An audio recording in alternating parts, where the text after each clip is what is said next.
So as is a theme on this F45, the main deck and saloon and galley really is a great space. Again, lots of thought has gone into the design, the detail of the boat, the quality of the materials we're using. Case in point, one single sheet of windscreen. So no mullions there in the middle to obstruct your view, and really is a lovely space. Foredeck's got pop-up cushions so you can have a headrest there and easy wide side access out to that area. Add into the light that goes down into the lower accommodation. So when you're down there, that light floods down into it. Distribution board, so all your major everyday breakers are underneath that locker. There's storage on the far side with a power point and USB. More breakers underneath there. Coming over here, we've got the helm. Looking forward again, you can see out of here beautifully. Great visibility all around. Quite a nice little feature is the slide open window to let some fresh air in. All your instruments are within easy grasp. So you've got your joystick control, your throttles, and obviously the wheel. This seat is movable, so you can slide it forward should you want to. Twin screens here to give you all your engine instrumentation, all your navigation kit. And this boat is fitted with the Seakeeper, which you can fully control from that head unit. And of course, air conditioning vents if it's too hot to open the window, you can get plenty of aircon into you. Moving around, definitely class leading. Yeah, this is a big seating area. You can have a choice of tables here, so if you didn't want a large dining room table, this can be sort of a smaller unit. But I mean, look, 1, 2, 3, 4, easily 5 people can sit around this table, if not 6. And then opposite, you have the twin seater. Behind that is your pop-up TV, and below is where we store our crockery, so teacups, saucers, plates, bowls. Good use of space. Let's come back through the boat. You have 2 steps. Now that gives you a headroom down in the master cabin, and of course we have more storage. Nicely designed again, coming out at a nice angle. Bigger one below there. This boat, if I'm right, has fitted 2 additional refrigeration units underneath there, and of course more storage above. Big locker that goes underneath the flybridge stairs, which go up this side of the boat. And then on this side we have the galley. Good handhold, so when you are moving from the boat in a bit of a seaway, there's somewhere to grab onto. Storage, ice maker on this boat, interesting to see that there. Sink, microwave oven, dishwasher should you want it, or that could be a cupboard, cooktop, and then some cavernous lockers up here above. If you take a moment to look through, you can see it really is a light, airy main deck. Lots of design features, as I said before. Integrated name audio stereo system, so there's no short change. It's maybe the smallest flybridge we build, but that doesn't mean that you are compromising on anything. It's still a princess in every sense of the word. Okay, so then we move on to the aft deck. As you can see, a lot of space. This boat comes with an optional sliding back seat, which is connected to the table. So that whole section moves back, and as you can see, really for a 45-foot boat, a vast aft deck. And even when that is slid in, it's still class lead in terms of the space we have back here. The seat itself is a bit of a design feature. You can see lovely handhelds on either side. And then one of my favourite spots, sat here, you can actually have a good conversation with your guests when they're sat back. When that moves in, there's an infill seat, so this becomes one big continuous bench all the way around. And of course, you've got the aft table, which folds out should you want to, and then doubles up as somewhere to grab onto. Underneath here is your access to your generators and your engines, so that pops up and then you drop down into that the engine room. Moving over, you've got the staircase up to the flybridge. Underneath the staircase is quite a vast locker for shoes and other knickknacks that you collect when you are boating. Your passerelle and bathing platform controls are just here, and then as we move down onto the bathing platform, you'll see this comes with an up-down hydraulic bathing platform. That's an option, so you don't have to have it if you didn't want to. Now, the seat is slid out, as I said, so this space becomes a little tighter when it is out, but when it's in, no problem getting in and around your tender.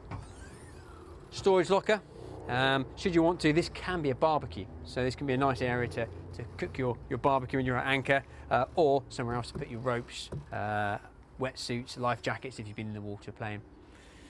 So I hope you agree, this is a class leading boat. As I said before, the F45 may be our entry-level flybridge boat, but it by no means is a compromise on anything that Princess does. So welcome to the F45, and the F45 stateroom is where we are right now. Now this is a very important product to Princess. The F45 is the start of our flybridge range. Now with that brings a lot of responsibility, because we're often bringing people into big boating for the first time. They may have had a V40 before, or maybe the first time they've had a Princess.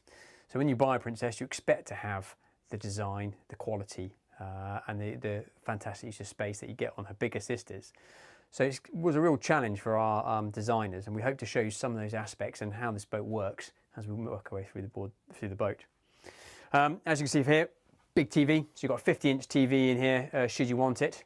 Outboard on that, on both sides, you have wardrobes. So mirror on this one, that one's just raw wood and walnut, or satin walnut in this case. Lovely Big Brother windows, as is a feature on all flybridge and all Princesses. Nice opening porthole, particularly big one on this one. And those design cues I was talking about, the way we have this lovely curve going down with the mirror behind it, just adds that little bit of difference. You know, there's no bare fiberglass in these boats, as you come to expect. Everything is lined with a nice fabric and textured, real good, nice feel. Good sized bed. You know, the bed is a proper king. Either side you've got lockers and storage underneath, and on the opposite side to me you have those deep pull-out drawers. So no shortage of storage for when you're cruising.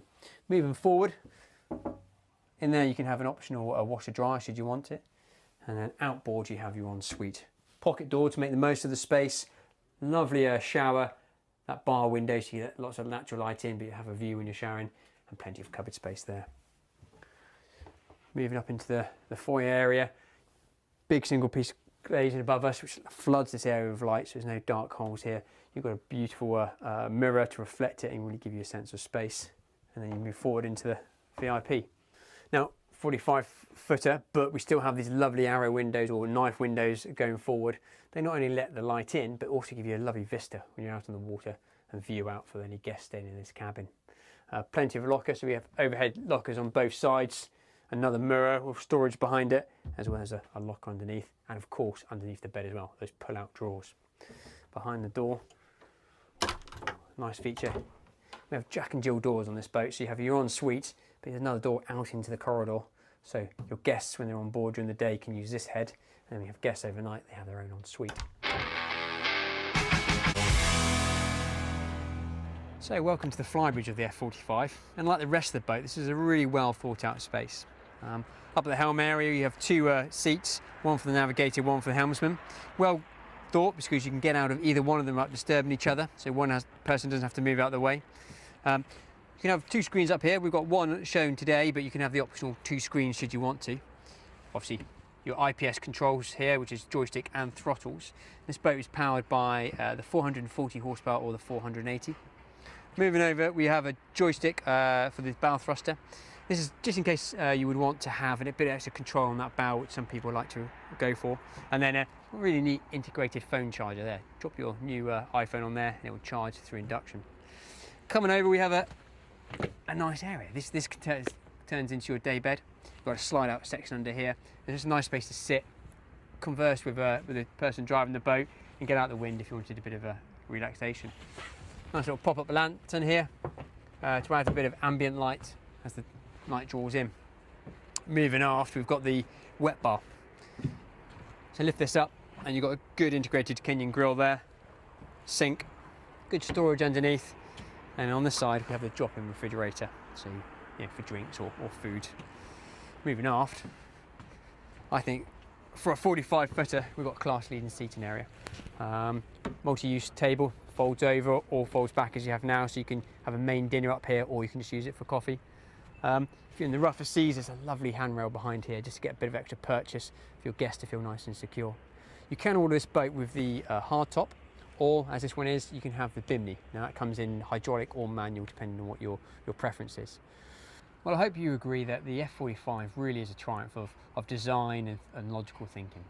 We've tried to make a boat that is a princess in our baby flybridge, so whether it's in the forward cabin, whether it's in the saloon or up here on the flybridge, in every aspect, you'll get in a true princess in every shape of the word. Now, if you'd like to have more details on one of these boats, please get in contact with your local distributor and they'll be delighted to help you.